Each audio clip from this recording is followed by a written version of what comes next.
Hi everyone, welcome to the first lesson for Secondary Math 3. Our first unit is called Functions and their Inverses. Our first lesson is Functions, Domain, Range, Evaluate. Our essential question for today is how are the domain and range of a function found and how are functions evaluated?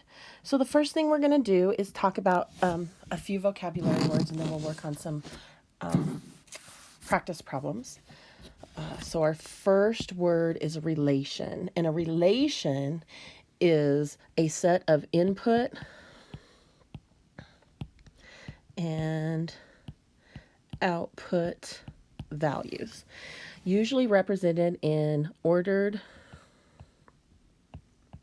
pairs. And I'm going to go ahead and use this little example that we have, this mapping set that we have to show you what a relation would look like as a set of ordered pairs. So we have to use our set notation, which is kind of like this little sideways, I kind of messed that up, little sideways bird bracket on your keyboard. It's right next to the P, and you have to use the shift key for that. And then I'm just going to put in the ordered pairs. So my first ordered pair is 1 and 2, and then I've got 3 and 6, and then the last one is 5, 10. And then I have my close bracket. And that's what it would look like as a set of ordered pairs. You can have the mapping diagram like our example is. You can have it from a graph, a table. So there's different representations you can see a relation in. So our next word is domain, and a domain is the set of all input values of a function. And to put it more simply, really, it's our x values. It's what we're putting into the function. And usually what we put into the function is the x values. And so we're going to do the domain, and we are going to use our example again. So for the domain, it's my input values, right? Because that's in my definition. It's my input values. Again, I'm going to use my set notation rather than interval notation. We use interval notation when we have a graph or an equation where we know we can put in any amount of any value for x. If we don't know if it's continuous, then we're going to use the set notation, or if they only give us so many of the input values with no like dot dot dot after, I'm going to use the set notation. So my domain, and also, sorry, domain and range are also always put in from least, the smallest value, to the greatest value. So it always goes least to greatest. So my domain in this case, my input is actually already in order from least to greatest. So 1, 3, and 5, and then close my set notation, and that's it. That's my domain, and that's how we're going to represent it this time. Now we're going to do range, and range is the set of all output values, or my y. So output, if I put in my x, I get out a y value, correct? And that's what my range is what I get out of them. So again, we're going to use my little example over here, and we're going to use the output side this time. And I have my range and set notation here. And again, from least to greatest. So my smallest in my range is a 2, and then 6, and then 10. From least to greatest. And there's a range. So our next and last word that we're going to use is function. And a function is a special relationship where each input, so each x, right, each input has a single output. So each input has a single output, or for every x, there's only one y. Great. It is often written as f of x, the function at x, and that's why they use f. But if you have more than one function, you can use h of x, j of x, m of x, n of x. You've seen all of those. You can use all of those, and it just means some function at x. Okay, so now we're going to go ahead and work on some problems. And we're going to do number 1 first. Number 1 is, how do I recognize a function? So first we have to determine if the relation is a function in the table. So we're going to look at the table and determine if it's a function. And then if it is, we're going to find the domain and the range. Okay? So how I do this is, if I'm going to determine if it's a function or not, I'm going to look at my x's. That's the first thing I'm going to do, is I'm going to look at my x's and see if I have more than one of the same x. So right now I've got -3, -2, -1, 0, 1, 2. I've got all of my x's are different. That means that it is a function. And then if it's a function, I need to state my domain and range. Again, in order from least to greatest. And luckily in this table, my x's are already in order from least to greatest. So -3, -2, -1, 0, 1, 2, close set. And then we're going to do my range, again, from least to greatest. This one I kind of have to think about a little bit. So I've got -2, -1. And then if you look at this, I've got 2 -5s. I do not have to write both of those 5s. I'm sorry, I just said -5, didn't I? 2 5s.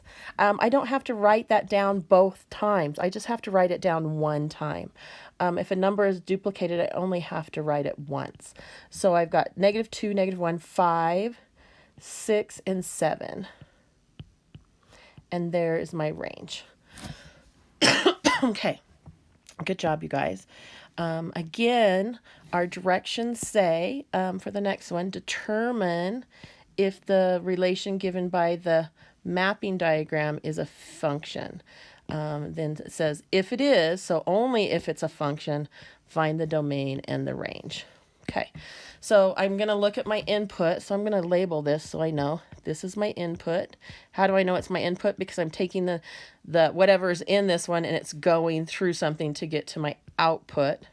It's the directions of I spelled that wrong.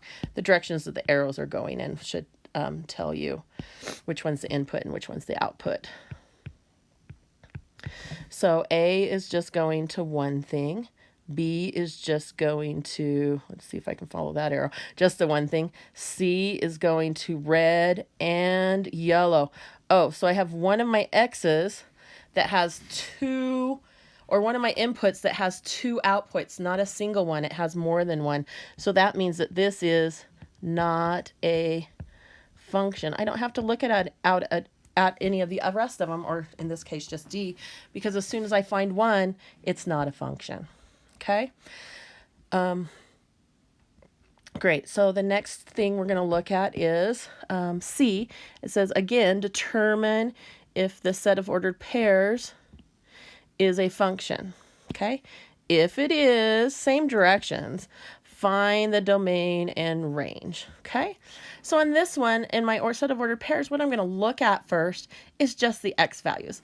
I just want to make sure that all the x's are different. So I've got a 10, a 1, a 9, a 1. Oh, I can stop because I have two 1s. There's a 1 here and a 1 there. And I just want to make sure that the y's are different. So this one has a 9 and this one has a -3. That means for that one x, I have two y's. So this is not a function. Good job, you guys. And then I'm going to slide this up just a little bit for D, so I have a little bit more space. And again, this says, same directions, determine if the given graph represents a function. If they do, find the domain and range. Okay, so how do I find out if it's a function on a graph? Does anyone remember what the name of the test is? Right, it's called a vertical line test. Good. So that means I drop a vertical line like the y-axis works. And then if I could slide it along, I would move the orange line I just made. But if I could slide it along and it intersects the graph at more than one place, then it's not a function. If it only intersects in one place, it is a function. And it looks like this one will be a function. And because this is a graph, I can use interval notation. And the nice thing is it's got arrows on both ends, which means it's both going to grow wider and higher and lower. So it's going to get taller. It's going to get more negative and more positive. And it's also going to get, on the x-axis, it's going to get more negative and more positive. So my domain, how far do we think the arrows go? Forever. That's what arrows mean. They keep going on a graph anyways. That means my lowest x will always be negative infinity, and my greatest x will be positive infinity. And of course, what did I do? I messed up my notation. Interval notation is either a parenthesis or a bracket, right? Interval notation is either parenthesis or bracket. Ooh, or bracket. So parenthesis if it's not included, brackets if it's included. And infinity is never included because we don't know where infinity is. Okay, and then my range, I want to do the same thing. Again, because I have arrows on the end, it's always going to get more negative and more positive. So my range is going to be negative infinity to positive infinity. Okay, let's do the last one. And the last one, I'm going to drop my vertical line right here. I know that there are spots on here I could drop a vertical line and it would only intersect in one spot. But remember, the definition of a function says for every x, there's only one y. And right here at this spot, there's 1, 2, 3 y's. So therefore, this is not a function. Okay, awesome. You guys are doing great. Okay, we're going to go on to do a few more problems and then we'll be done. Let's see, I think I can make this a little bigger here. There we go. Okay, so the problem number, as I cover up the numbers and I can't see. So problem number 2, there we go. Problem number 2 says, write y equals x squared plus 3x minus 1 using function notation. Remember, function notation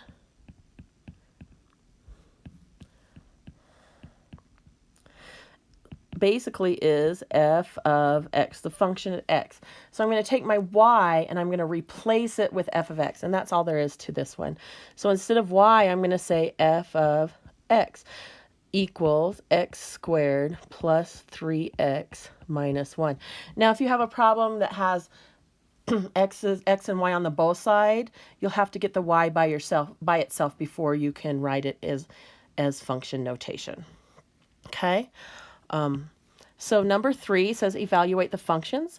So what I'm going to do is I'm going to take given function f of x equals 5x minus 9, find f of negative 2. So wherever there's an x in f of x, right here, I'm going to put negative 2 there. So this becomes 5 times x, but my x is now negative 2 minus 9. So now I just go ahead and work out the math. 5 times negative 2 is negative 10 minus 9 equals negative 19. Okay. We're also going to do part B here. I'm going to do exactly the same thing. So I've got 5 times x, right? 5 times x. But x is now p plus 3. And then I have minus 9. So this is 5x minus 9. Okay, so now I'm going to distribute. So I have 5p plus 15 minus 9. So I only distribute to what's inside the parentheses. And then I get 5p plus 6. And there's your answer done. Okay? Good job, you guys. And I'm going to move this over so I can do part B of this problem here. And this says given g of x equals 3, absolute value of x plus 3 minus 1, find g of negative 4. So that negative 4 is going to go wherever there's an x, again, just like on the previous problem. So I've got equals 3 times the absolute value of negative 4 plus 5 minus 1. So absolute value signs act like parentheses, so I want to do whatever's inside there first and then work my way out. Just so you know, you cannot distribute into an absolute value sign. If you simplify what's inside the absolute value sign and it doesn't simplify down to a constant, we're done with the absolute value sign. I can't do anything else to it. Just to kind of let you know about that. So I've got 3 times the absolute value of negative 4 plus 5 is 1. Minus 1 equals 3 times the absolute value of 1 is 1 minus 1. 3 times 1 is 3 minus 1 equals 2. Okay, that's it. We will see you for a little bit more on the synchronous class, and I will talk to you guys soon. I hope you have a great day. Bye.